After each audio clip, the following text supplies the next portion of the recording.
every time I get to weld with this machine, I honestly just fall in love with it all over again. This is a Lincoln Electric Weldanpower AC/DC. This came on Facebook Marketplace.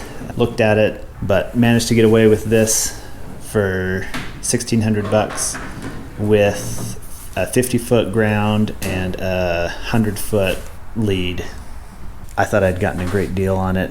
And then, of course, as you would know, Facebook Marketplace, Ranger 250 shows up for $200. The guy said they went to lunch, shut it off, couldn't get it started again after lunch. So, of course, I had to go get that. The Ranger had come out of a pretty harsh mining environment. You can see just how much gunk came out of this. I swear it weighed an extra 300 pounds just with silt and sand in there. They had robbed the starter off of it, or maybe they thought the starter was bad, or maybe they tried starting it so much that it burnt up the starter. Anyway, the starter wasn't there. I was able to turn the motor over with like a pry bar, and it sounded crunchy, and I had just assumed that that was the silt that was in there, but got a new starter for it, and after putting the starter in, realized there was more than silt in that flywheel or whatever. So I ended up taking that all apart and found this. Yeah, that's the magnets coming apart in the flywheel and taking out the stator. I actually had a parts motor that stator was able to go right on. It bolted right up. I can't believe this worked, but I was able to melt the glue on the magnets in our grill and very carefully take those off, but was able to glue the new magnets in. After sitting 5 years, it also needed a new carb, so threw one of those in. I wish I'd gotten a better video of it, but this is it firing off for the first time. And here I'm frantically looking for that rattling noise, thinking it's part of the engine. It's just this little clip though. So I'm $1,600 into the Weldanpower with leads. That mostly just needed some fresh gas run through it. I'm $200 into the Ranger with a new carb and a starter. I was $700 all in, and it didn't have any leads with it, but I just used the ones from the Weldanpower. I just put some of these on the Ranger and the Weldanpower.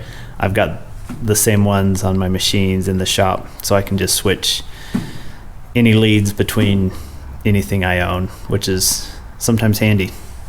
The number one reason that I kept this, and this is maybe more to say what I am as a welder versus the machine itself, but I love how this welds. It has a really nice, I don't know how to describe it, but buttery smooth weld when you weld with 7018, but it also has like the digging power that you want. With the Ranger, and I messed with it, you can dial it in with how crisp or soft you want the arc, and it felt like to get any amount of dig and good penetration, it would just spatter everywhere and really didn't have a nice smooth clean arc. And then if you had a nice smooth clean arc, you got zero penetration, and I didn't like going back and forth between smooth buttery arc or good penetration. This, I don't know how it does it, but this does both at the same time. I love this thing. Really though, who put that on last time? Oh, it was me. One of the consequences of that decision though is having to do frequent oil changes, and who knows how long this motor will last. I've heard they're good motors. It's just got splash lubrication though, Man, look at how black that is. That's probably only got 25 hours on it. The Ranger had a really nice Kohler, I think it was a 20 horsepower motor on it. Don't quote me on that. Might have been 23. One of the things I do like about the controls on the Weldanpower better is it's got the old style notches, and part of having the chopper technology is you can have an infinite range on your amps, which is great if that's what you want. When I switch between 6010 and 7018, I've got, you know, my two presets that I like, and it'd be nice to just switch between two presets instead of having to mess with the rheostat to get it dialed in perfectly.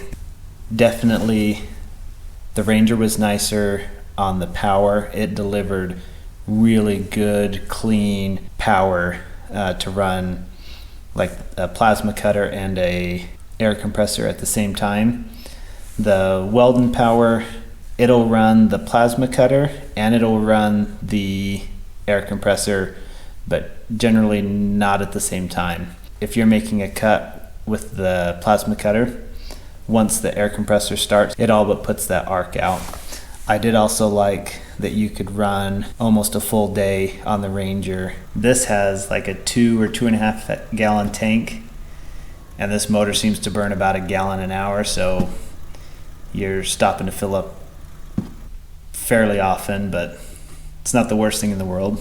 So when all was said and done, I decided to sell the Ranger, and I had it listed for $3,500, and it sold within about a week. So after putting about $700 into it, paid for itself on the job I did with it, and I'm considering the rest profit.